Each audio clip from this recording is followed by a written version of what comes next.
बोलो श्री कृष्ण भगवान की जय हो। श्रीमद् भागवत महापुराण की जय। श्रीमद् भागवत महापुराण में 20वां अध्याय।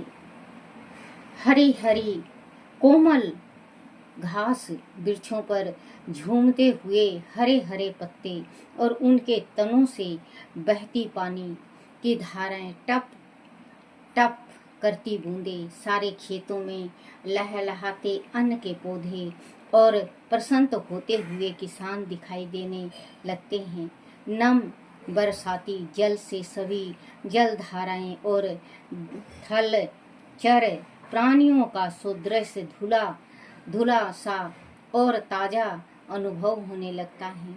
वर्षा ऋतु में हवा के झोंकों से नदियां और सागर की लहरें चंचल हो उठती हैं, जैसे वासना युक्त योगी का हृदय विषयों के संपर्क से कामनाओं से भर जाता है।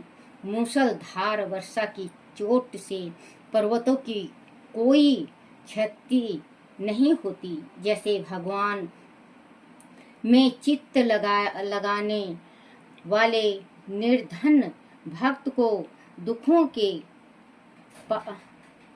प्रहार की चोट नहीं सताती। परीक्षित, यद्यपि वर्षा ऋतु के बादल अत्यंत लोपकारी हैं, फिर भी बिजलियां उनमें स्थिर नहीं रहती, जैसे चपल अनुराग अपने हृदय में रखने वाली कामनी गुणी पुरुष के पास भी शीतल भाव से नहीं रह पाती। मेघों से भरे आकाश में इंद्रधनुष की शोभा अत्यधिक निराली छटा बिखेरती है। बादलों के शुभ गमन से मोरों का रोम रोम खिल उठता है और वह पीहू पीहू करके नाचने लगते हैं, जैसे अपनी प्रिय पत्नियों को अभिसार के लिए अपने पास बुला रहे हों। तालाबों के तट कांटे कीचड़ और जल के बहार के कारण प्रिय अशांत ही रहते हैं, परंतु सारस और बुगले एक क्षण के लिए भी उन्हें नहीं छोड़ते। परीक्षित, वर्षा ऋतु में इंद्र की प्रेरणा से मूसलधार वर्षा होती है। इससे नदियों में बांध और खेतों की मेड़ टूट जाती हैं, जैसे कलयुग में पखंडियों के मिथ्या मतवादों से वैदिक मार्ग की मर्यादा ढीली पड़ जाती है। आयु की प्रेरणा से घने बादल प्राणियों के कल्याण के लिए अमृतमय जल की वर्षा करने लगते हैं, जैसे ब्राह्मणों की प्रेरणा से धनी लोग समय समय पर दान देकर लोगों की अभिलाषाएं पूर्ण करते हैं। राजन, वर्षा ऋतु में वृंदावन की शोभा खजूर और जामुन से लदे वृक्षों से दुगनी हो जाती थी। खजूर और जामुन से लदे वृक्षों से दोगुनी हो जाती थी। वन में विहार करने के लिए राम और श्याम अपने सखाओं के साथ गाय बछड़ों के झुंड के साथ निकल पड़ते और तरह तरह की लीलाएं करके मनोरंजन करते। वर्षा से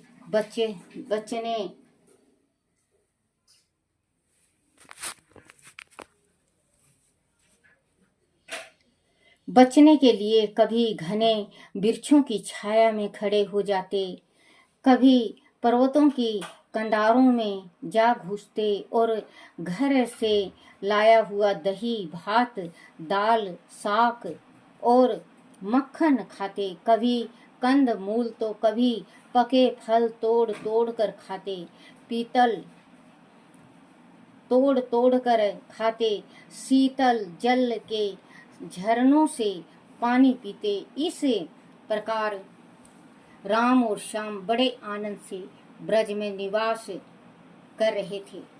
कुछ समय बाद वर्षा ऋतु बीत गई तो शरद ऋतु आ गई। आकाश बादलों से रहित हो गया।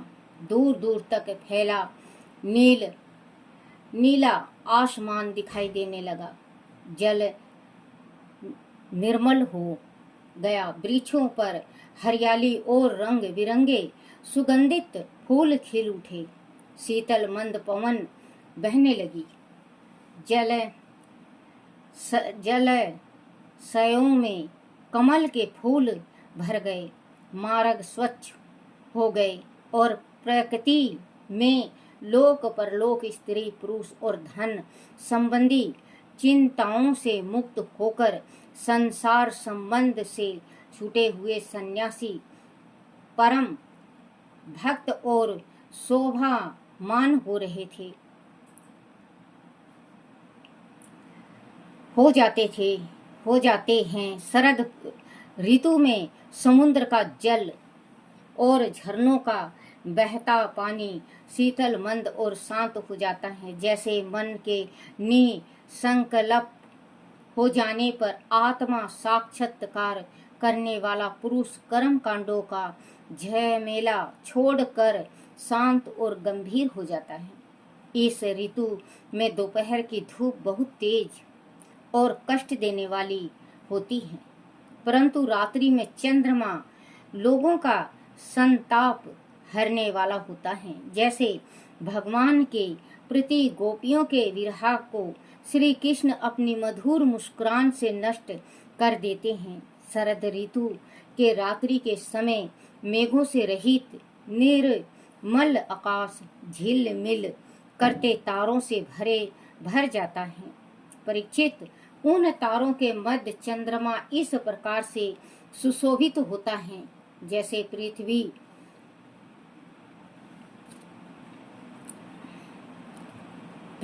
पर यदुवंशियों के मध्य श्री कृष्ण सुशोभित होते हैं। वृक्ष पर लदे पुष्पों के मध्य से शीतल मंद सुगंध पवन के स्पर्श से हृदय की जलन शांत हो जाती है, परंतु गोपियों का विरह बढ़ जाता है, क्योंकि श्याम सुंदर ने अपनी मोहनी सूरत से उनका हृदय चुरा लिया है।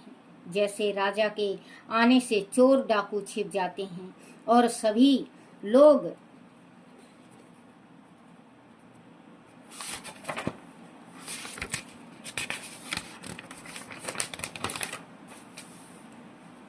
निर्भय हो जाते हैं, उनके चेहरे खिल उठते हैं। वैसे ही शरद ऋतु के आने पर जब सूर्य उदय होता है तो कुमुदिनी के अतिरिक्त सभी प्रकार के कमल के फूल खिल उठते हैं। खेतों का अन्न पकने लगता है और सारा ब्रज राम और श्याम की उपस्थिति से सुशोभित हो जाता है। परीक्षित, शरद ऋतु के कारण वन की शोभा दुगनी हो गई थी। जल निर्मल था और जलयास कमलों से भर गए थे। शीतल मंद और सुगंधित पवन बहने लगी थी। ऐसे में श्री कृष्ण का मन घर में भला कैसे लगता। बोलो श्री कृष्ण भगवान की जय हो। श्री कृष्ण गोविंद हरे मुरारी, हे नाथ नारायण वासुदेवाय, हे नाथ नारायण वासुदेवाय, हे नाथ नारायण वासुदेवाय। श्री कृष्ण गोविंद हरे मुरारी, हे नाथ नारायण वासुदेवाय। बोलो श्री कृष्ण भगवान की जय हो। अपने अपने माता पिता की जय हो, अपने अपने गुरुदेव महाराज की जय हो। हे मेरे कान्हा, हे मेरे बंसी वाले, हे मेरे गिरधर, मेरे से कोई भूल चूक गलती टूटी हो, मुझे क्षमा करना, क्षमा करना, क्षमा करना। बोलो श्री भागवत महापुराण की जय हो।